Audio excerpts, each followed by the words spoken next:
come and speak to us today. Dan finished his PhD at the University of Berkeley, California, Berkeley, a couple of years ago, and worked on a subject that was probably related to what he's going to speak to us today, but you probably see what happens to your PhD when it starts looking like a book. So this is it's a paper on managing firms and what industrialization after statism in India. And it is part of or related to to Dan's wider project on the comparison between India and Pakistan on state capacity. So welcome. Thank you very much, this is actually not the title of the book. I think it's actually called Governing Firms. That was a mental slip. So yeah, what I'm going to do today is to give you sort of the broad outlines of a book project that I should be hopefully finishing in the next few weeks. And so there'll be a lot of it that I will just sort of give you a broad outline, and then you're welcome to ask me questions at any point. The one part of the book that I won't be touching on is my work on Pakistan, which is roughly parallel to both in terms of the research and in terms of the outcomes to what I have in India. But since this is a seminar in the King's India Institute, I thought I'd just restrict myself to India. That's okay. So, to begin,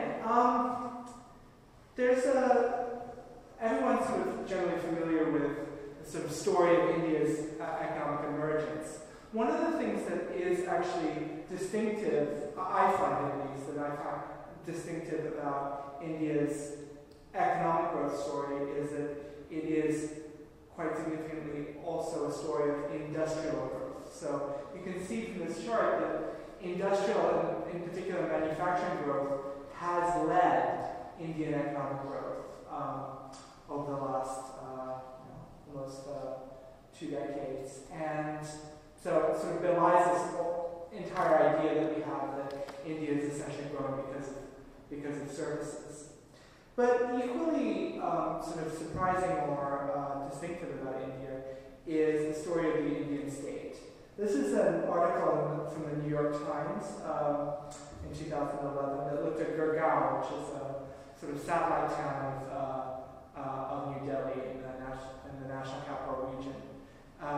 And it's all about how sort of services, infrastructure in India have been woefully neglected. And this article poses this question: how can a new city become an international economic engine without basic public services? How can a huge country flirt with double-digit growth, as we saw in the last slide, despite widespread corruption, inefficiency, and governmental dysfunction? In Gurgaon and elsewhere in India, the answer is that growth usually occurs despite the government rather than because of it. We'll get back to this whole despite the government versus because of it in a little while. Here's another sort of little indication for you. The ease of doing business index, and I just looked this up, 2013. India ranks somewhere below Nigeria, which is not a good place to be. And within shouting distance of the West Bank and Gaza, which, I mean, again, this idea that sort of we'll get to in a second, which is that economic growth and the state has some relationship to one another, is sort of belied by this point. And as some of you might remember, in 2012, something as basic as the electricity grid fails for about half of the Indian population. 620 million people are without power for 1 to 2 days. Again, this sort of idea that the Indian state, there's something lacking here. People have different sort of theories about this, and this is a favorite that I've just, this is from a book by an author that I think has some connection to this institute. Catherine Boo, when writing about Indian slums, writes about this sort of assumption that India has, that people generally have about Indian growth that that chaos creates independence. Every country has its myths, and one that successful Indians like to indulge was a romance of instability and adaptation. The idea that their country's rapid rise derived in part from the chaotic unpredictability of daily life. In America and Europe, as it was said, people know what is going to happen when you turn on the water tap or flick on the light switch. In India, a land of few safe assumptions, chronic uncertainty, right, at the emphasis here, was said to have helped produce a nation of quick-witted, creative problem solvers. Now, that sort of, at one level, makes some sense, but it becomes really, really difficult when we think about industrial development and industrial growth. Manufacturing requires some levels of commitment and certainty. Building a factory takes several years, establishing product lines, establishing technology, hiring a workforce, maintaining a workforce. All of these things take more time than this sort of chaos allows you to take. And in political science and social science generally, we've been told that strong autonomous state institutions, some people call these developmental states, and I'd be happy to go into sort of what the developmental state means here, is seen as sort of necessary and sufficient for successful industrialization. And if you want to think of an example of this, think of Korea as being a sort of an industrial powerhouse that's essentially a powerhouse because of the power of the state to be autonomous and capable of influencing industrial actors, especially firms.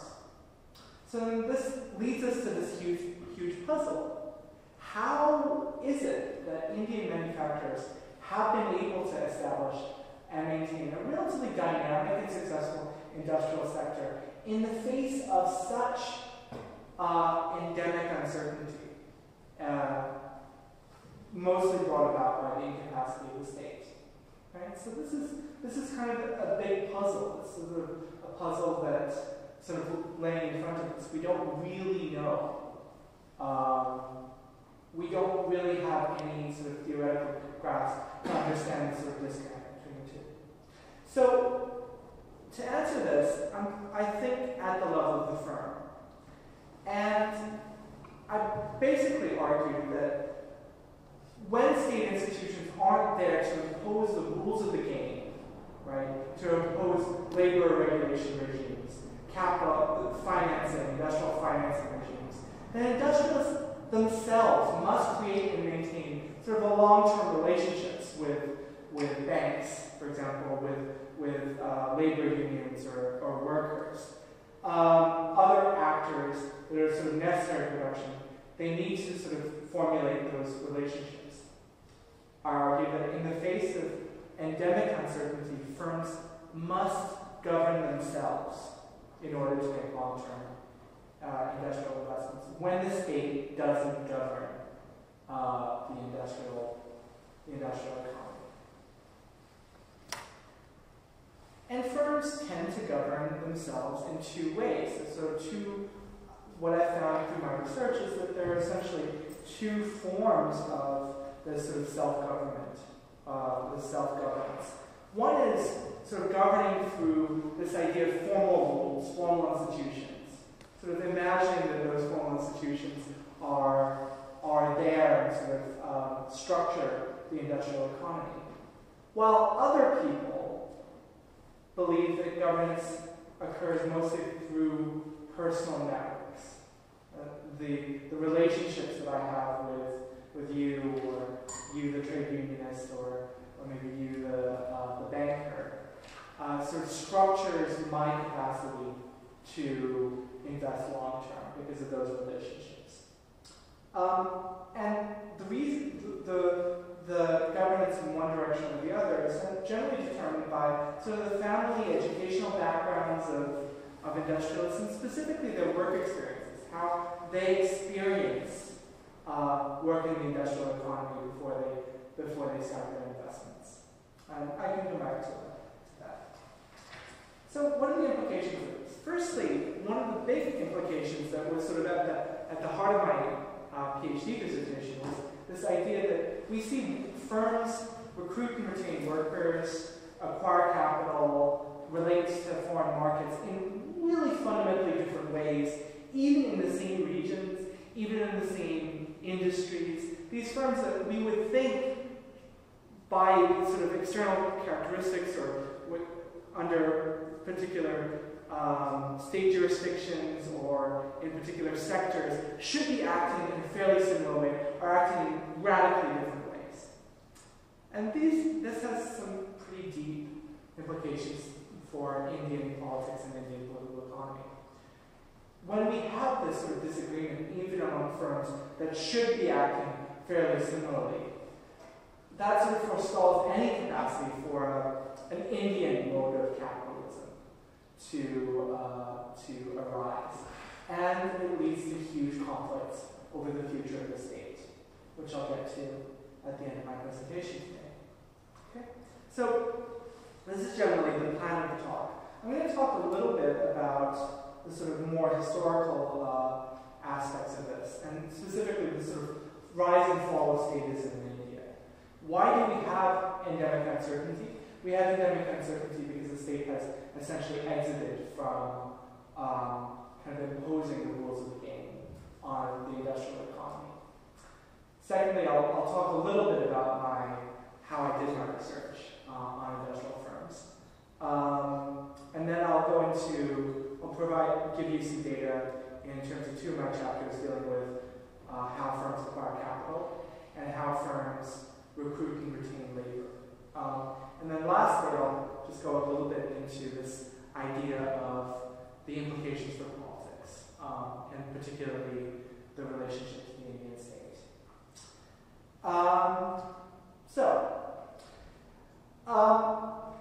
One of the things, one of the sort of leitmotifs, if you want, of Indian nationalism is the idea of reforming the colonial state to develop Indian society, to give us all more, sort of raise our living standards, give us more sort of capacities to kind of operate at much higher levels rather than sort of subsistence agriculture.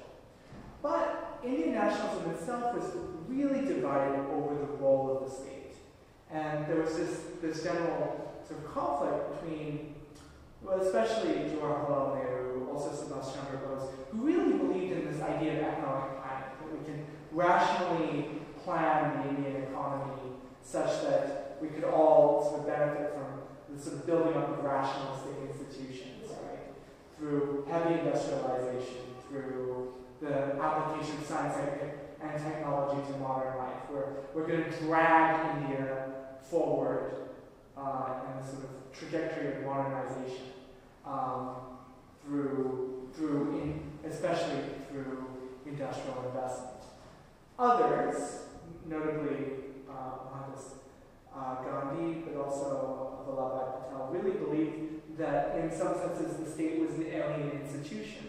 And what we wanted was essentially put on some brakes on this sort of alien modernization, this sort of building up of the state and dragging society forward, but rather this reliance on a sort of embedded organic society.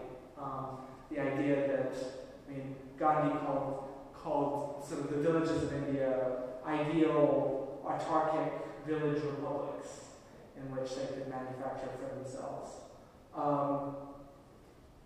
That fight, that ideological fight, had very real political consequences for who was going to be a member of Congress and who wasn't. In the 1930s, there was this big fight that led Patel to essentially kick out the sort of the socialist wings, the Congress Socialist Party, outside of Congress. They formed other political parties or went into the wilderness, as theoretically Jay Prakash Narayan did. while at the same time mobilizing a lot of agrarian, especially agrarian local notables at district and Pradesh Congress levels, which of course led the Congress to change its sort of political stripes quite drastically from being this sort of the socialist firebrand era of Subhash Chandra Bose to something that was a lot more conservative. As a result, Nehru, anyway, this history gets very complicated, but Nehru essentially becomes prime minister. He's prime minister is the most powerful person in Congress, but doesn't have the sort of grassroots support that is sort of necessary for him to carry on all of his projects of sort of socialist industrialization. So what he does do is ally with industrial capitalists, and the sort of excellent industrial capitalists that existed in India at the time, who also believed in, surprisingly, more resources coming into industrial investment. So individuals like Birla, J.R.B. Tata, Mafatmal, these individuals came together to essentially sign up, if you want, to this sort of plan of industrial investment. It gets a little bit political, we can talk about that later, through the Bombay Plan, through participation in something called the National Planning Committee, which was chaired by Nehru in the 30s. So essentially what we have is an alliance between these sort of industrial capitalists and the Nehru, but also the Nehruvian state, bureaucrats, industrial planners, economists, who really are building an infrastructure for industrial planning in India.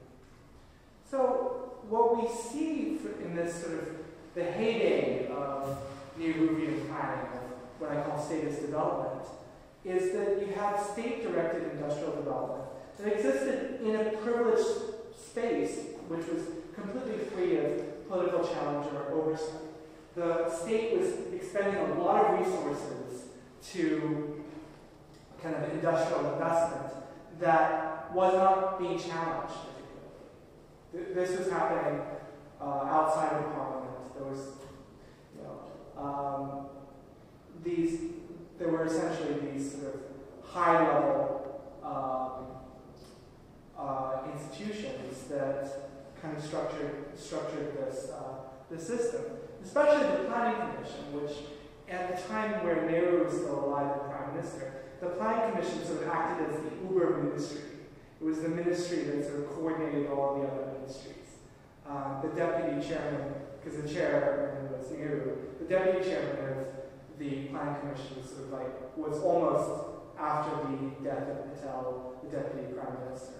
And the idea was that the Planning Commission would coordinate the actions of the different ministries and this sort of vast bureaucratic apparatus to provide certainties for industrial investment, both by expanding the resources of the state, but also exercising power, creating rules, creating licenses that sort of worked with the capitalists to kind of create this sort of system of industrial investment. This is definitely exclusionary, almost by definition. The license permit quota raj, the sort of licensing regimes, meant that not everyone was sort of benefiting from this largesse, but enough weren't. Right? Industrial firms were benefiting from resources, from capital that was relatively stable, as we'll see in a second. Labor that was relatively stable. The state was essentially stepping in and creating the frameworks around which people can, under which people can invest. And it's incredibly stable, right? Crucially, and I don't really want to get into this too much, but what the state didn't do was, the state wasn't able to intervene in the agrarian economy, which did two things. Firstly, it limited the capacity of the states to have access to a lot of the resources of Indian society. This is mostly an agrarian country.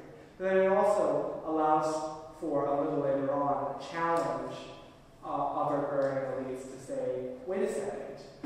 resources in our sector, where we don't want to spend all of our time subsidizing industry.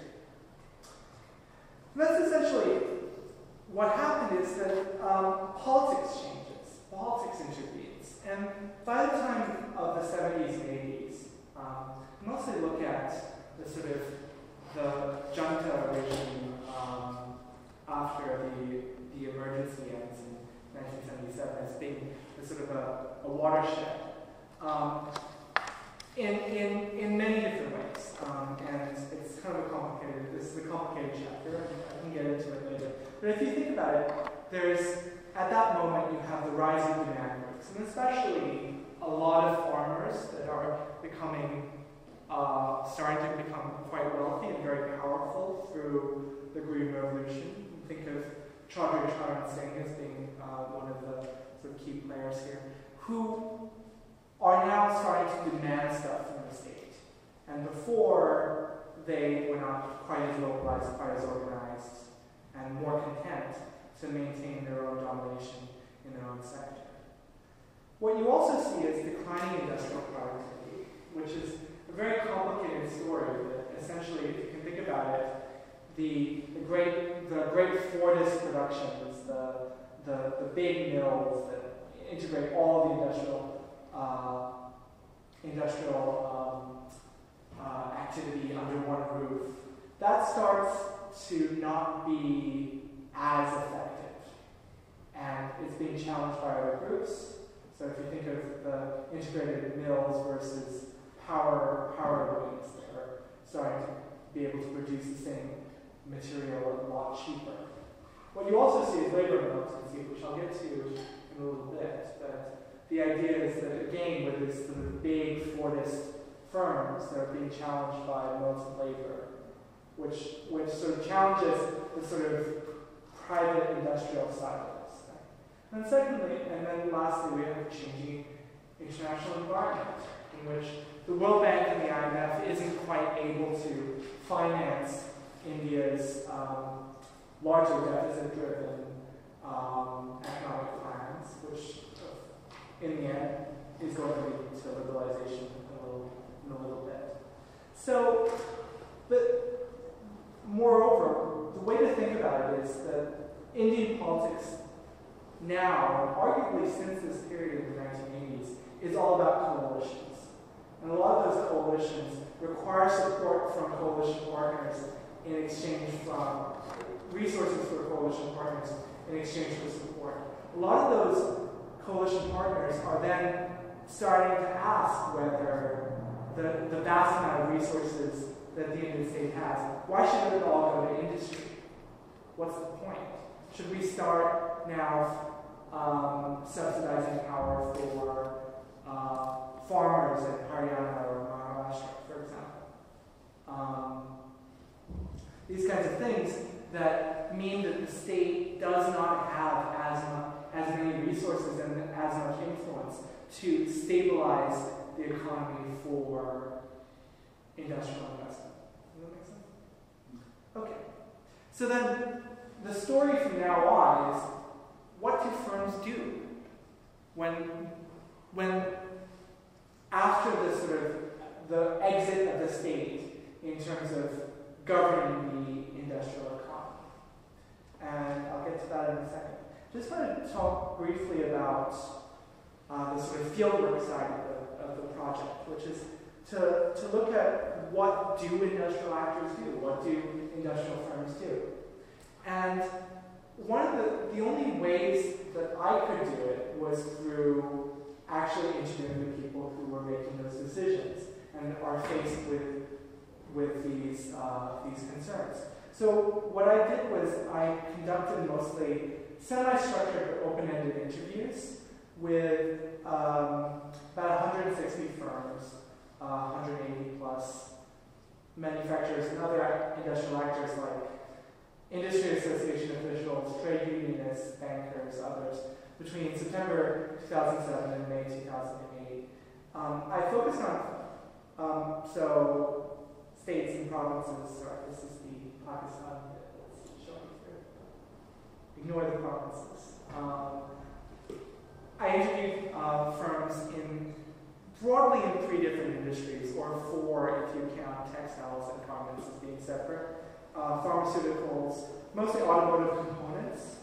So I was less interested in, I interviewed Tata Motors, but I was more interested in the people who make the things that make your Tata Indica or your Tata Nano.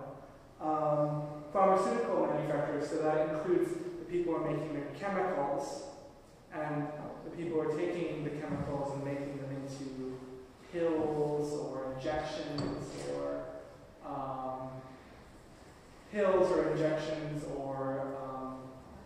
what have you. And also textiles and garments. And what I tried to do is maximize the sort of variation in firms in terms of different sizes, different levels of in exposure to the international economy, and all of that. I did these interviews mostly, ignore the Pakistan bit, Pakistan doesn't exist, in the north, the west, and the south, so in Delhi, in Ludhiana, and Chandigarh, in the Delhi national capital regions, that's Noida, Gurgaon, all those places. In Mumbai, Surat, Ahmedabad, and Pune, and in Chennai, Coimbatore, and Tirupur. This is roughly the distribution of firms. So now what I want to get into a little bit is the different aspects that firms have to go through. So I'm going to focus on aspects of industrial governance. I'm going to focus on 2. You're more than welcome to ask me about the international economy, but I just want to focus on sort of capital and labor as being things that all firms have to deal with, right? They have to acquire capital for investment. They have to recruit and retain skilled workers to make production. And what I want to do first is to talk a little bit about what capital looked like in the Nehruvian state. As we've discussed, the Nehruvian state prioritized financing for industrial investment. And it's mostly through these things called development financing institutions, right? So ICICI was the Industrial Credit and Investment Corporation of India. There's the Industrial Development Bank of India. And the idea is that the resources from society are absorbed through loans into from you and me and my aunt Joshi, or Uncle Joshi,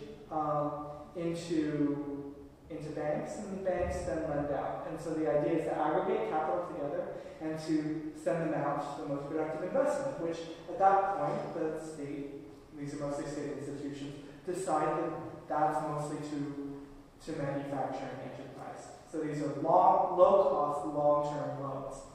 But starting in the 1980s, when we see sort of liberalization of finance in India, what we see is that actually a lot of people are stepping forward and saying, we want that money. Right? We want that money for real estate. We want that money for our outsourcing business. We want this money for auto loans, for example. So now there's this competition, right? There aren't these organizations that say, no. Have it for 10 years. Have it at 2%. You are so important to us. Now it's like, oh, you're making textiles? Who the hell are you? Kind of thing. So then here's a question. How do firms deal with it? And as I argue, people deal with it in 2 different ways. So firstly, let's look at this. And so by the way, ICICI Bank is now one of the largest banks in India. But it's acting like a bank. It's not the Industrial Credit and Investment Corporation. So okay, so two sort of options. The first comes from this textile manufacturer in Mumbai, who's saying, we used to have development financing institutions for long-term lending and commercial banks for short-term. But now everyone does everything. We borrow in rupees, we use term loans from 3 banks, and 2 banks for the short term. So again, arbitraging between different banks that are available. And what you see is that you have some banks who are using the stock market, other banks that are lending from, Citibank and other sort of foreign banks that have entered in to India. Other people are using sort of private equity markets. So the idea is that it's a market. So you go around and you try and arbitrage, you try and diversify where you get loans from. But there are a whole other group of firms who basically say, no, we're not going to touch banks. Banks have incredibly high interest rates. Those interest rates change very, very rapidly. So look at this pharmaceutical manufacturer in New Delhi. Basically says, look, I need my distributors are financial partners. I'm depending on them rather than banks, right? So these relationships I have with my distributors, the distributors have some capital, but they're not. That capital isn't going to the banks and then to the manufacturer. It's going directly to the manufacturer because there's this long-term relationship here. This sort of gives you a sense. This is financing practices for firms in my sample by industry and by region. And it's kind of complicated. It's a ratio between firms with more than 50% debt, right? So they're getting loans from different banks at larger than 50%. So 60%, 70% bank loans, 30% your own equity, like how much you put in yourself. Versus firms where they put in much more equity. And that's the second part of the ratio.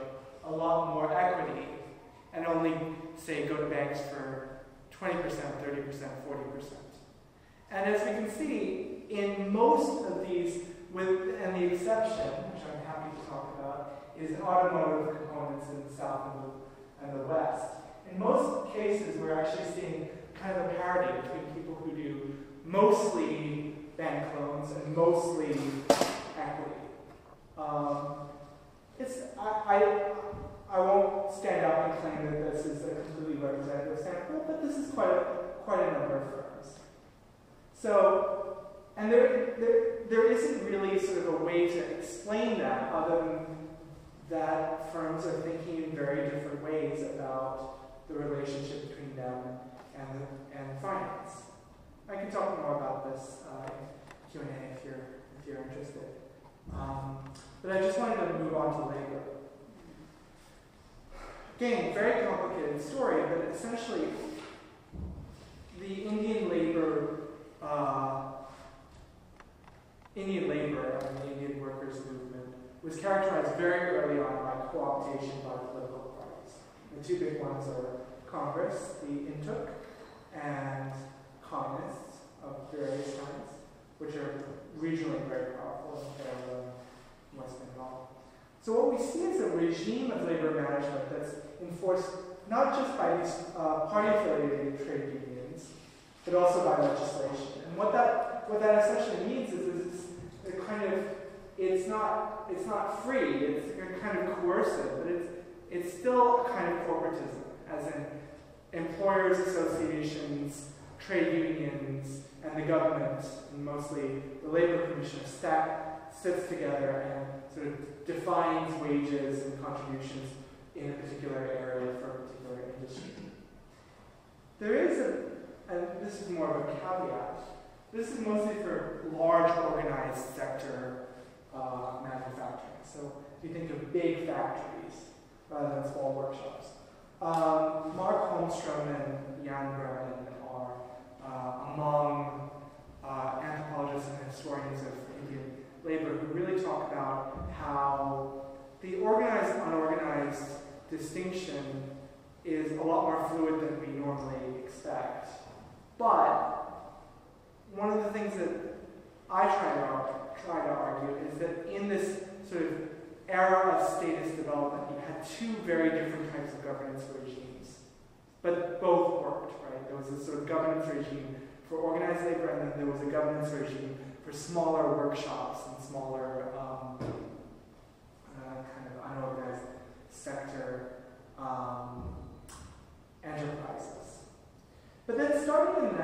1980s, we see major labor militancy. And probably the best example is the 1982 textile strike in Mumbai, Bombay at the time, which lasted for almost 2 years, or maybe slightly past 2 years, that shut down all of the mills. And one of the things that's most distinctive about that was that it was a strike explicitly against Congress-affiliated trade union, right? It was about this trade unionist by the name of Adnan Naseemullah who stepped forth and called for sort of the end of this party affiliation. What's also distinctive is that during that period, especially fabric production didn't decrease because power looms, especially to the east of the city in District Thane, kind of came and picked up the slack. So this is a moment in which small, unorganized sheds are increasing in size and scale and scope hugely. In which case, you sort of have this sort of melding between the two. But what you also see is that the institutions that provided communication between firms and workers through trade unions and the government, they've now been destroyed by the system. Which leads to this huge question: how do firms, without these sort of coercive corporatist institutions, allow for any communication between the firm and the worker? And it's worth remembering that skilled industrial workers in India are a prized commodity. There's unskilled workers, there are literally millions. For skilled workers, there's actually a hugely high premium. And this is a problem for firms. Now, I'm speaking from the firm's perspective here, I realize. I can only study firms or study workers. So the workers' perspectives are not being voiced here because that's not the people I interviewed. But think of just at the level of the firms. These are challenges. How to recruit and retain successful, skilled workers in this environment. So here are two more interviewees.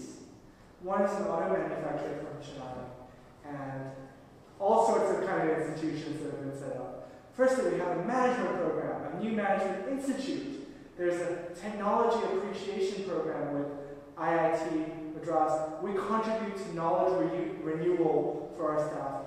On the shop floor, there are the usual battery of consultants.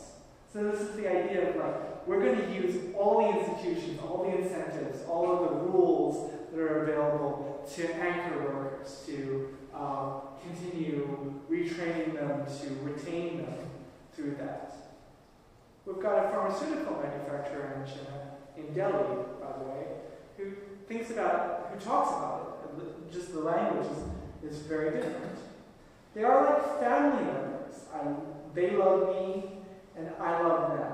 Some workers have been with me since 1955, 1960, and now their children are with me, which is, at least in a lot of these interviews, what I got was a much more kind of personal relationship. That I invest in sort of personal kind of personal relationships with these workers, rather than this sort of language of human resources and incentives and constraints. Now what we have is this idea of kind of familialness. And Sharad Chari, who's a noted economic geographer, saw this quite a bit in among the knitwear cluster in Tirupur, where the sort of idiom of toil, the manufacturers toiled along with the workers, allowed for this kind of greater monitoring, greater knowledge, and the sort of affective relationships that are being invested in. well. What we also see is different strategies. So, and this is a little bit more sort of a broad scope view, is that for the people who use kind of this formal rules, which I'm keeping in purple, right? Purple, green, I get the idea. Investing in in-house training, in the provision of particular services, right? So not only the ones that are legally required, such as gratuity and social security and such, but also things like medical or transportation and things like that, and also productivity incentives. I have the one manufacturer saying, what everyone is free to do is come to me and say and negotiate with me. If they believe that they're being undervalued, then they can come to me and give me a number, and then I will either take that number or fire you. So take that as you will. For others, there's recruitment through family and friends, which is very important. This idea that you get a recruitment through someone else, a recommendation. The idea is that we're recommending the personal recommendation allows this person to have someone vouch for them, and it provides extra sort of incentives maybe to retain them. What we also see, and especially in places like Surat and Ahmedabad, this idea of co-ethnic labor contracting. So there's a labor contractor, a jobber, or a muqaddam, who brings sort of a labor gang of maybe 5, 6, 7, 8 individuals who come from one village and who are housed together and eat their meals together, and the contractor is responsible for them. The contractor gets the wages for the entire group and then distributes it among that. So what that does is it creates sort of foremen who are specifically responsible for a very small group of individuals. And then there's also this thing, there's something called a scheme labor, and this is especially prevalent among garmenting in Tamil Nadu, where you take women, I suppose you call them girls, this is sort of on the edge of child labor. Women, girls of 14, 15, 16, who come and who work for 2 to 3 years in this idea of a training scheme, right? Where they don't get paid a lot, and they're kept in dormitories in these sort of vaguely, like somewhere between sort of like a girls' school and a boarding school, and well, it's probably close to a boarding school, as in, you need to have passes to get outside and all of that. And the idea is that after 3 years, they're given this huge lump sum for a dowry. And this is a way of making sure that the workers are retained, that they're retained for a small period of time. And since they are also trainees, they're not paid a great deal. They're not paid market rates. This is just another way of sort of using this system to using sort of familial obligation, because again, this is usually a deal between the manufacturer and the father of the woman worker. Okay. So, and this is just briefly my attempt at sort of giving you alternative explanations, right? So the way to think about this is that I'm thinking about one type of this, right? So this is the informal practices of recruitment and the conservative financing. And I'm looking at people here who have education, who had education abroad, work experiences with multinational corporations, or working abroad, or working for major kind of big institutions in India. So they're the ones who might think of the economy more in terms of formal rules. Relatively few of them use this conservative financing or these informal patterns of recruitment, whereas quite a few of them do, who had sort of, got their bachelor's in commerce at the University of Ludhiana or University of Madras. And especially the ones who have experiences with local markets, right, as traders, for example, or as textile technologists is a term, or medical sales representatives, the ones who essentially experience the Indian market on a fairly regular basis, have incredibly high sort of proportion of them do it. And this is also India and Pakistan. Sorry. Whereas if you think about export-oriented versus domestic, there's less difference between the two.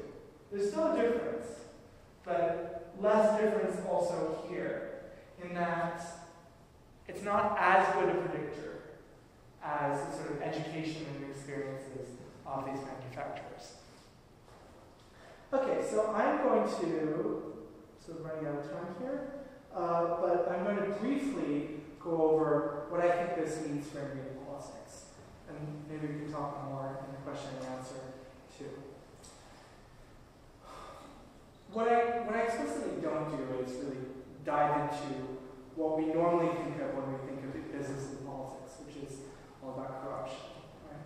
But what I feel like this does do is tell us something about the Indian state, and specifically the political pressures to reform the Indian state, so to rebuild all these institutions, to reestablish these rules.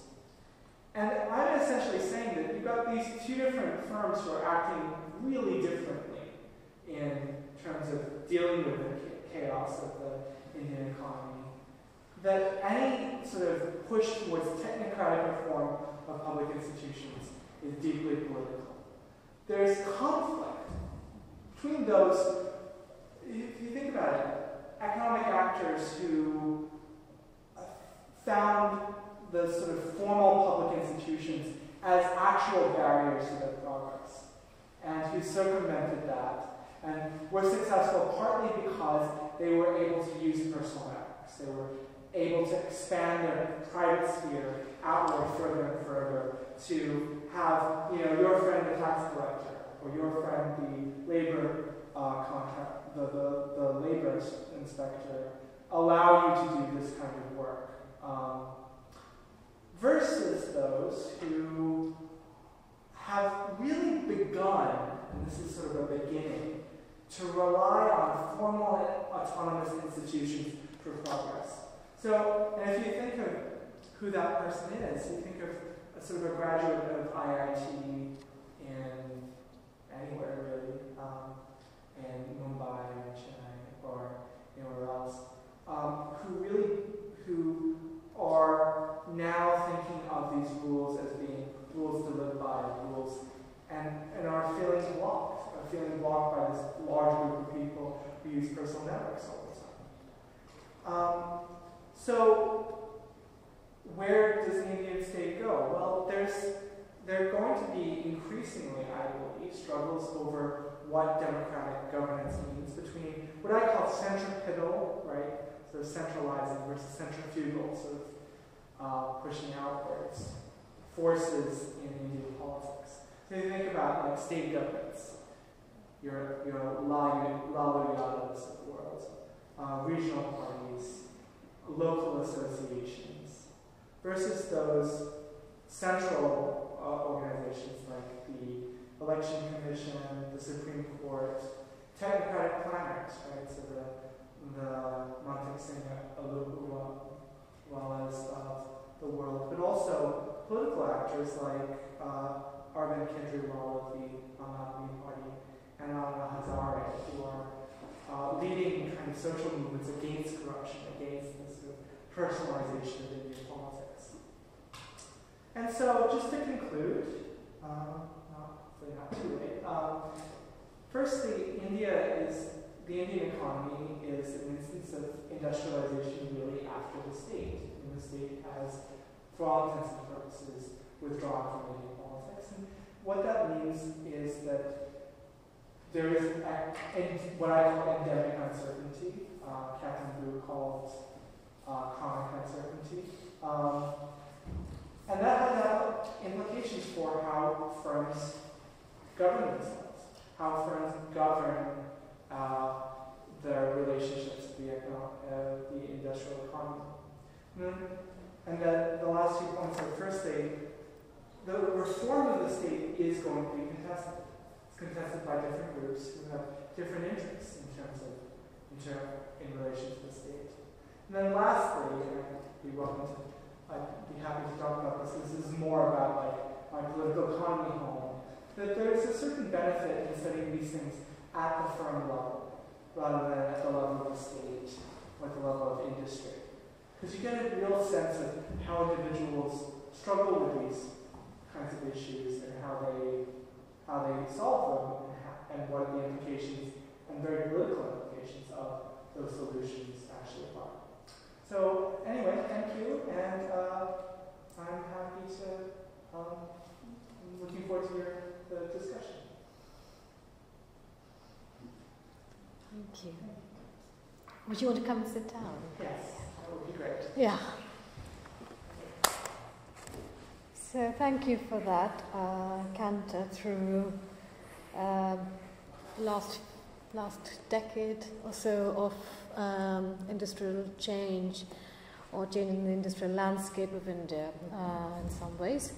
I guess there are going to be a number of questions, and I probably should take the privilege and ask you the opening one. And mine would be, I think, because I'm not a political scientist, so some of these terms you use, they look like I should know them, but I somehow don't seem to. So one of them is governance, whatever you meant by governance, because I understand it slightly differently from what you probably were trying to use it as. Right. So when you say these firms are not governed, or these firms have to govern themselves, I'm not quite sure what you really mean by governance in that sense, because India has probably, from my understanding, one of the more extensive labour laws anywhere in the world. Right. If that is not a form of governance of firms, then where is the inadequacy of governance? It also has very strict rules about how capital can move between individuals. We might dodge those things, but there is an elaborate structure. Right. So if you don't want to go through the course of corruption, which I greatly welcome, then how might you explain that elaborate structure versus no governance?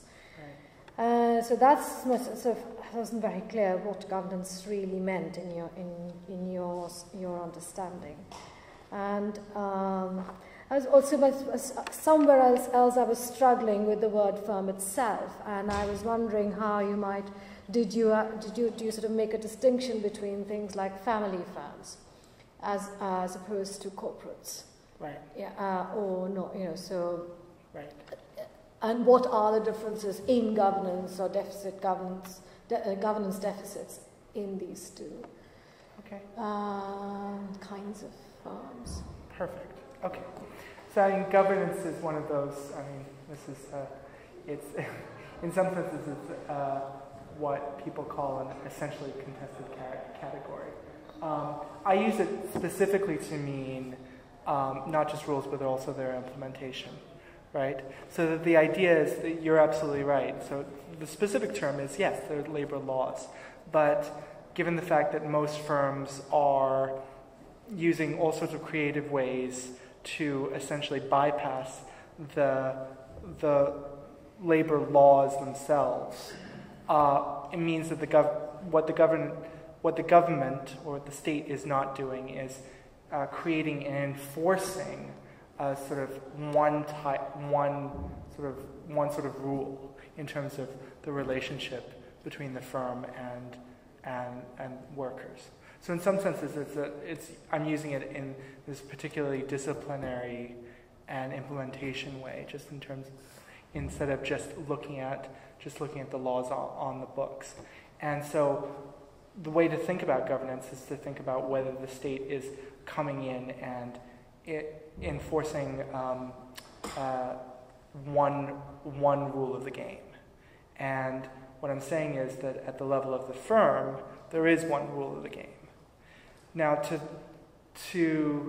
so I'm looking at both the rules themselves and their implementation, and I'm sort of saying that essentially the government has withdrawn from governance because the government isn't putting its resources and its power into stabilizing, to establishing one rule of the game, if that makes sense. So I mean, it is sort of a slightly more political science way of thinking about it rather than legal studies, but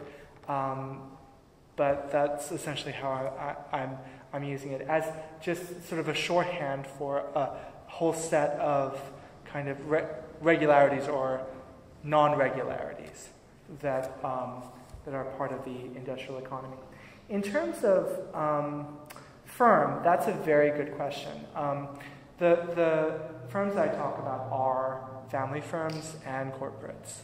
So one of the things that's, I think, distinctive about India is that most firms are, in one way or another, family firms.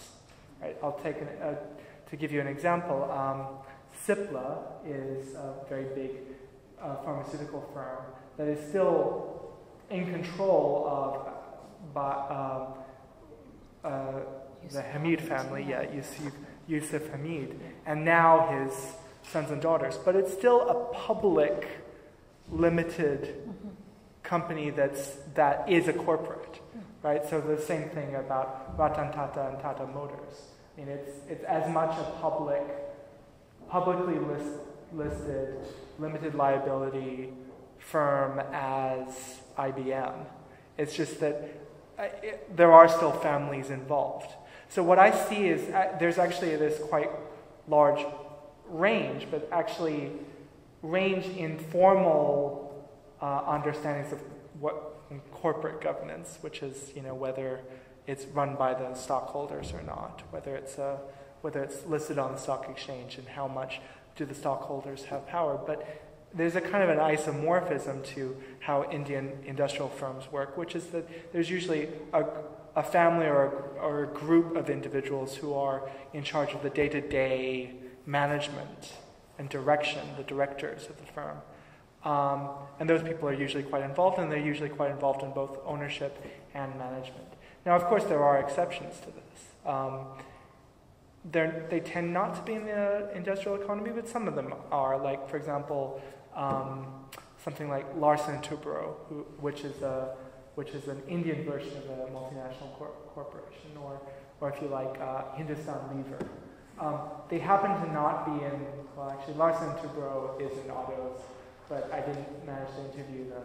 But I was mostly interested in Indian firms. Now, the firm itself is, as an institution in economics or in political economy, it's the one in which all of these decisions get made, right? This is the institution, the corporation or the enterprise that hires people, that acquires capital, that makes products, relates to other firms, and gets its profits or its losses. What I tried to do is maximize variation, but I actually found that as much variation as I found, there was a lot of isomorphism in terms of how these things are done.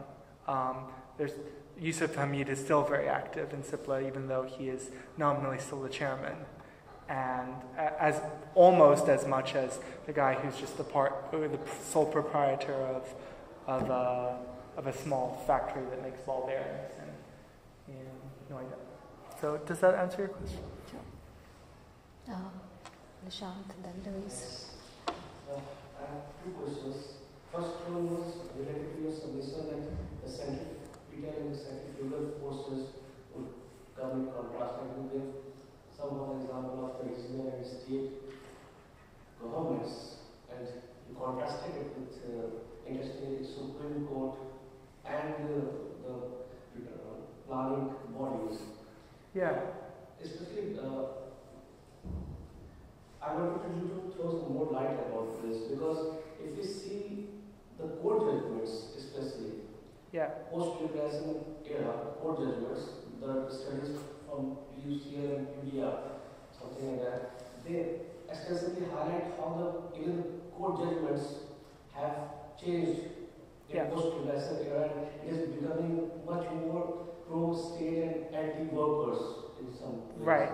No, absolutely. So how do you substantiate your point? And second question was about larger confusion that I always have when I see these doing business indexes and figures. And I'm interested to know what are the parameters that these indexes follow when they pertain or put India at 132 position just below Nigeria. And I'm particularly interested to know how do they view the role of state in this whole understanding of doing business in a particular country. Are they understanding state as a body which not only governs but mobilizes factors that help in industrial growth? Or are they looking at some, how do they understand the role of state? That is yeah. Well, to take the first, I mean, centrifugal, centripetal, I mean, I don't particularly, these were just examples, right? So politicians and state governments tend to believe in sort of regionalism and this idea that where we want sort of difference and we want localism and we're interested in resources going to very local things. Whereas if you'd like, the sort of more technocratic institutions are trying to think of India as a whole and trying to build rules for India as a whole. The Supreme Court is a great example of that. So completely ignoring the content, a lot of the judgments are very, very centralizing. So if you remember, the Supreme Court, for example, taking over the Ministry of Environment and Forests because they felt like they were not doing a good enough job in the sort of very democratic sort of mechanism. So again, this not hiding under, but this sort of idea of good governance, right? That there's one technocratic way of running things. There are certainly powers and individuals, and certainly some state governments are very much like that. So if you think of like explicitly what Narendra Modi and the Gujarat government of the BJP is very much this sort of idea of good governance and centralizing rules and moving away from sort of regional, localizing. You know, if you're mean, you'd almost say, you know, very particularistic interests. Whereas on the other side, you've got people who really believe that India is about. And the thing is that democracy itself doesn't tell you an answer for that. Some people will stand up and say, look, the Indian Constitution allows for Supreme Courts to be very involved in this. And then other people are saying, no, I mean, the spirit of the Indian Constitution and the spirit of the Indian political system is to give a lot of power to very, very local interests. And if you think of the 73rd, 74th Amendments and local government, it's to move away from these sort of central bureaucracies. So, I mean, to the point that, I think that centralization is true whether it's pro-market or pro-labor, right? So that when you have Supreme Courts that are changing their minds on those things, they still believe that they should change their minds in terms of rules that apply to everywhere in the country. And this is a country of 1.2 billion people, whereas other people would say, no. Actually, Tamil Nadu should have labor laws that are different maybe from Orissa. So, I mean, that's really what I mean about centrifugal versus centripetal, this idea of centralizing versus disaggregating power. And I think that relates to whether you reinvigorate the power of central state institutions or not. In terms of I honestly can't tell you that much about the cost of doing business. Best ask the World Bank. But I mean, I was just using that as an example of sort of how the international business elite thinks about India in terms of just how straightforward it is to start manufacturing. So imagine instead that you're starting a business, say for example in Singapore, right, where a lot of things are taken care of. There are rules, and you just follow those rules, and you'll vary in terms of what products you produce, but not necessarily how you relate to your workers. What I'm saying is that part of the chaos is about, it forces decisions on people. And those decisions are not, so I was just sort of using it as almost a throwaway example. I'd be happy to take it off. I don't have any real belief or faith in what the World Bank says about India, but that just sort of gives you a sense of where India is on the scale relative. So what's interesting is that right above Nigeria was also Brazil. And if you think of Brazil and India as being two of the 4 BRICS, and Russia as being declining industrial power rather than a rising industrial power, that just leaves China. It may be that actually in a lot of the emergent economies, there is this chaos, and maybe that is actually better than having everything being settled down. Maybe that's just the sort of nature of it. But also it could well be that it's difficult for, as you're saying, the international elite to come and set up business. Is perfectly easy, or it's perfectly intelligible for domestic actors to do the job. I think domestic actors are not, it's completely, I was completely expecting when I started doing my research that most manufacturers would complain, because that's essentially what manufacturers do, complain about the sort of nature of this or that or the other. The real problem is that if you have, and this is the case when I was doing my field work, you have interest rates go up and down by, what was it, 30, 40% in the space of 2 years. This idea that, oh, this is a great time to invest, and then suddenly everything becomes much more costly. And then it stops being costly. This idea that if you're investing, whether you're from India or you're from anywhere, but even from India, you can't really rely on the market as to give you signals where to invest. Similarly with the exchange rate. The exchange rate, this sucked for my life, but when I started doing my field work, the Indian rupee was 38 to the dollar. And right before and then after I finished, it went up to 56. And so you're an export-oriented firm. You put a lot of these investments in when it's 56, and then it's 38. This is what I mean about the chaos, right? It's very hard to just over time say, I'm confident enough about the costs that I will incur by setting up this factory, and yet it goes up and down. And the Chinese, the renminbi to the dollar is 6.2, and it's been 6.2 for a very, very long time. And if it goes up, it goes up by an increment and stays the same, and in part because the Chinese government, and this really annoys the US, but the Chinese government puts a lot of resources into making sure it's 6.2. And so that's the comparative claim, so that the Indian government doesn't put in resources to make sure that it's incredibly safe. And so how do manufacturers deal with that? Louise. Thanks. I really enjoyed it a lot. Can I, how to phrase this? I'd like to come back to the idea of a kind of conflict shaping up between centrifugal and centrifugal forces. And come back to the mapping of 2 types of firms that you set out. So the more institutionally inclined firms are the firms which use the private sphere as much. The labour capital.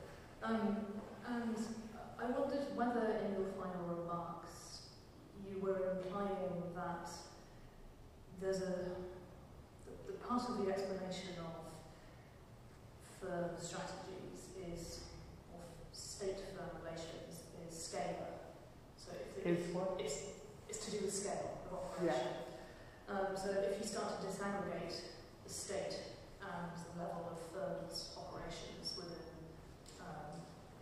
the state, you start to see different patterns. So is it the case that your institutionally inclined firms tend to be supra-regional, i.e. they operate across states or at a national level, whereas your privately inclined firms are more regional in their operations, and they tend to operate within the boundaries of one state.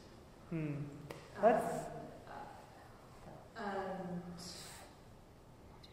sorry, I've lost my track, but that was a kind of.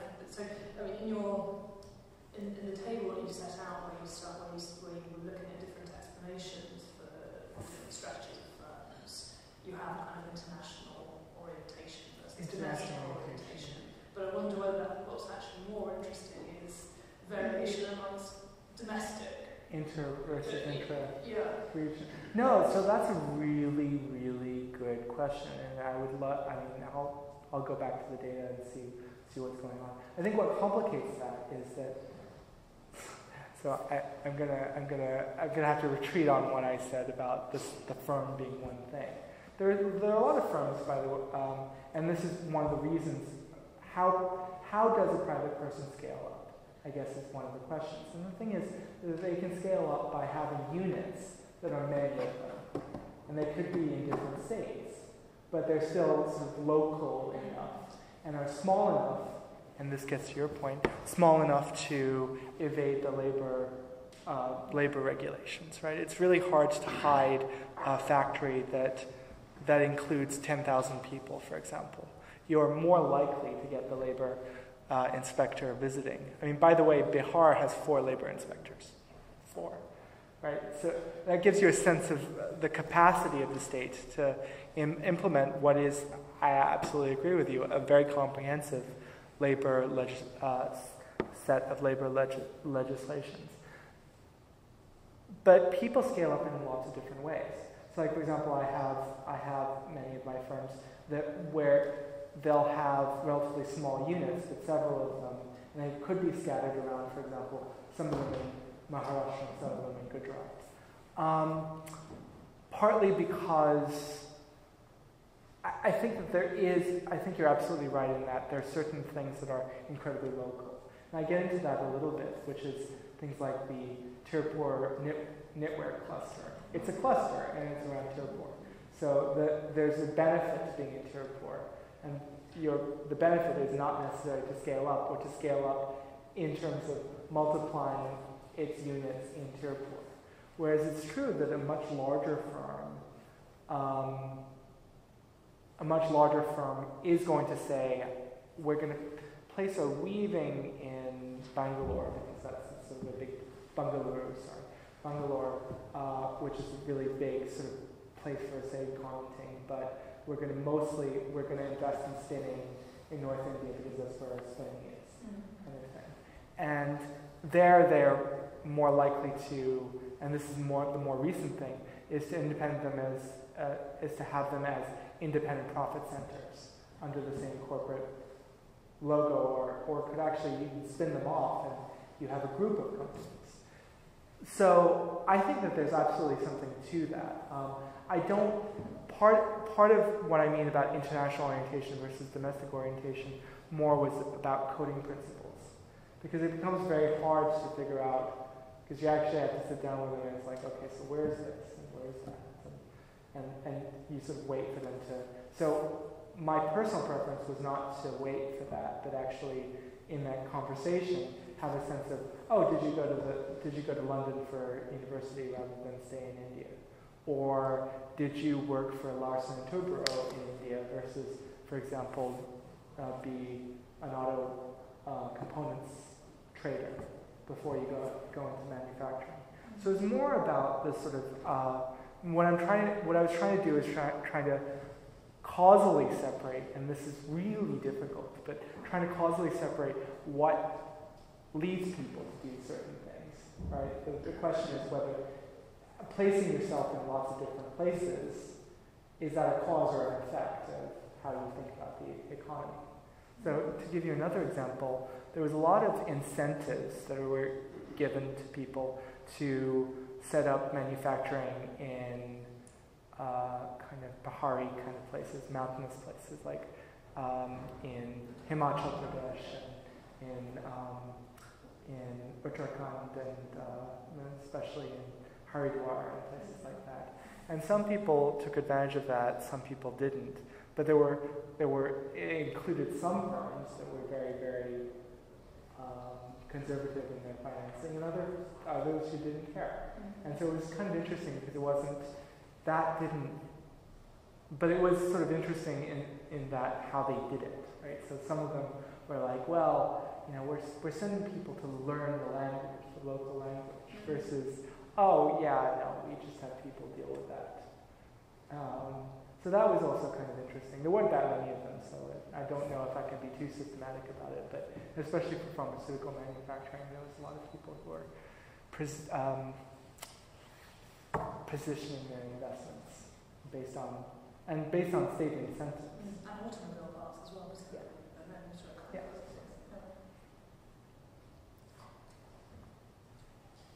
Thank you.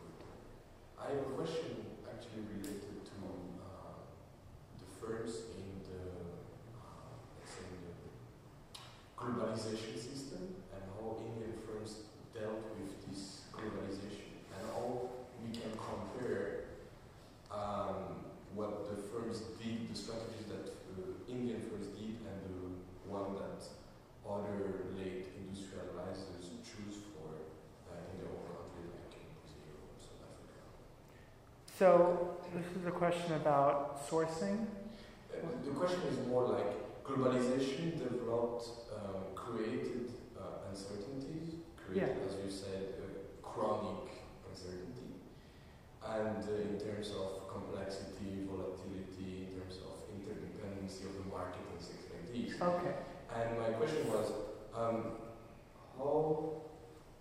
what makes India more uncertain in that background? Because uncertainty is something that every company in the world has to face more and more. Right. Because it's short scale, short-term based, right. etc. So what makes uncertainty more uncertain in India? Right. And if not, is there something that is related to traditions or that, for example, sense of community that pushes companies to do, like you said, in-house training, kinship recruitment? Is that related to uncertainty, or is that related to the long-term way companies in India deal with their market and their risk? And it's not exactly about uncertainty, but about traditions. Okay, so great. Actually, it's kind of two questions, but I'll answer both of them because I think they're both fascinating. The first is, to tell you the truth, I mean, what I do is I compare this to Pakistan, which is very similar, actually, in terms of the outputs, even though the state's quite different. But I don't, this is a book on India, I don't really look at the relationship between India and Brazil systematically, or Argentina or something like that. One of the things that I do see, though, is, for example, China, right?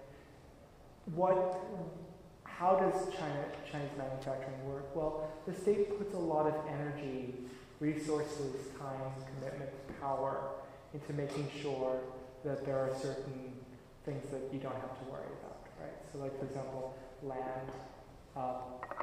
The Chinese government gives a lot of, especially the ones who are export-oriented, free land, right? And you have to be a favored firm, but if you are, you get free land, right? Whereas in India, there's no, special economic zones in India are essentially real estate. I don't want to say scams, but real estate schemes, right? In which Mahindra will, for example, steps forward and says, we want this big land, but it's mostly to, like, some of it's going to be real estate, like residential real estate, others is just going to be companies. It's like the idea of establishing any tech park in the UK without the state coming in and saying, look, we're gonna settle this. Secondly, this question about the uncertainties of kind of international capital markets and currency markets. the Indian state isn't stepping forward too much and saying, we're going to make sure that for you, you don't have to worry about interest, right? Because we're going to organize the interest rate. We're going to manage the interest rate such that, and other people are going to get screwed, right? Someone's going to get screwed, but not you, as a manufacturer. So I guess it's true, absolutely, that things are a lot more. We've seen since the 70s the end to kind of embedded liberalism, this sort of idea that everything is structured through these institutions that have created a sort of a framework around which people can interact with the international economy. But the Indian state hasn't spent a lot of time or energy, and the political reasons why it doesn't spend a lot of time and energy to essentially act as a filter or a barrier between the chaos of the international economy and Indian firms. Now, there's a story about Latin America in which, with the exception of Brazil, most of those countries, when they were forced to, for example, give up their fixed exchange rates and there's sort of big subsidies to industrial firms, essentially deindustrialized, right? So your Chile, your Argentina, there's a lot less manufacturing. India still has manufacturing, it just doesn't have the state standing in between there and the market. And similarly, there are other countries like Bangladesh and Sri Lanka would be great examples in which they're essentially, their relationship is due to incredibly low costs. And in India, the costs have just been rising.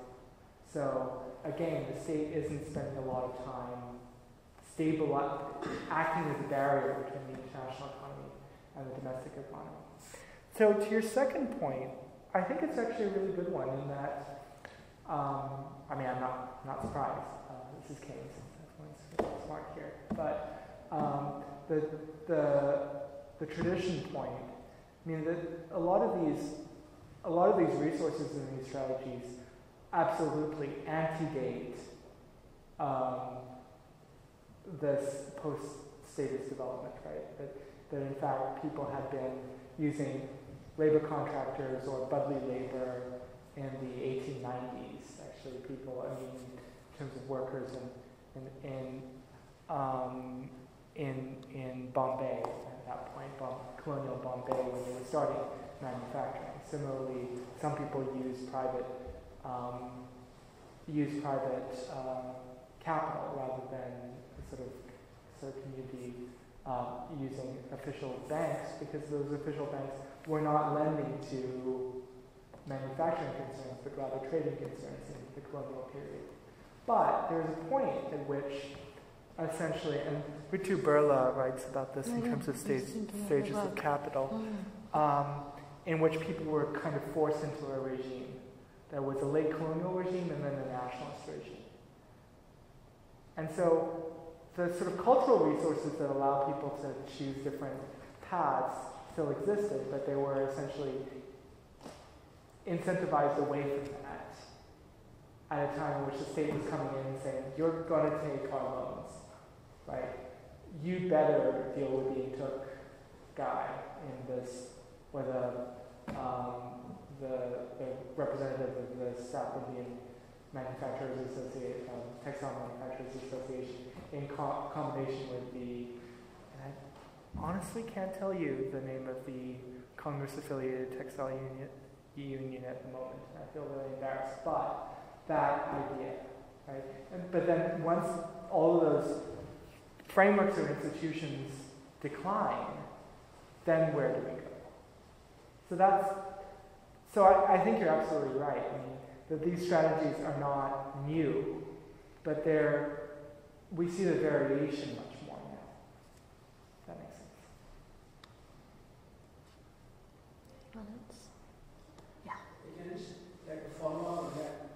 So the sectors that you chose are mainly export-oriented sectors, right? Some of them, I mean, they have a variation. Some are export, and some are purely domestic.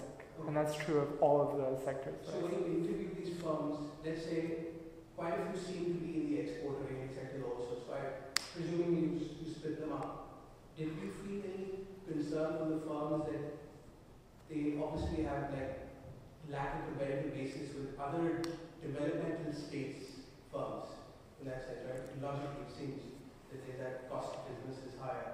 Yeah. Did that come across? Because you claimed early on that they had sort of adapted to this sort of chaotic environment, but it seems that the ones that were exporting are losing market share now to, let's say, Bangladesh, textile, Indian companies are losing out there, they're losing out to Southeast Asia, China obviously. So, right. Does that come across? And because we clearly have two different regimes in East Asia and even in other emerging economies, and India is competing with those which are far more favorable. No, so I completely agree with you. So what I didn't do was present any of the stuff from the chapter that I have on the international economy that deals with a lot of manufacturers. So I absolutely agree with you in that, for example, garment exporters were spending a lot of time complaining about China and how the government was spending a lot of time supporting their export promotion. Most of them were worried mostly because of dollar appreciation for the time that I was there, right? Remember 38 versus upwards of 56, especially when a lot of them had made those investments at a time in which I think they felt sort of reasonably sure that we're good, we're in a good plus or minus 5%, we can go, and then it just rose up like that. One of the things though that I think became clear as I did my research is that cost is not the only reason why there's sourcing, right? I mean, that there's a lot of other aspects to why companies are successful in terms of manufacturing. So I'll mention two or three. One of them is this idea of establishing relationships with buyers, right? And this trust that, you'll get the orders in time. So we saw that with there are two different options to that. One is that some of those garmenters are selling to incredibly small retail houses, with like really small orders, that they have a number of them. Others are selling to JCPenney or Zara, but over time they've sort of established a relationship that those buyers don't necessarily change where they source immediately. The second is the idea of intellectual property, right? So one of my manufacturers is the clutch manufacturer, and he said that one of the things that he did was he came up with an innovative clutch design that was specific for the Indian roads that lasted 3 times as long as a clutch that's designed by this firm in America that is kind of got almost a monopoly over clutch manufacturing. I mean, it gets very technical because I can't even drive a car, so that's part of it. But what he was doing was he was going into business with a major American importer of clutch a manufacturer of tractor trailers in terms of producing that thing. And so there's a lot of there are a lot of other reasons to source for a particular individual. And then thirdly, I think it's to do with kind of niche markets, right? So for example, China is very, very good at making just plain cotton white t-shirts. But there are other aspects of sort of what the exporters talk a lot about, export value addition, right? So the idea is that you're successful if you go into value addition, to do things that few others can do at the level of the quality. So I think you're completely right in that there's a lot of challenges for India in terms of competitiveness, but there are also strategies and different types of strategies depending on the firm that allow them to not completely ride off into go off into the sunset because of lower costs.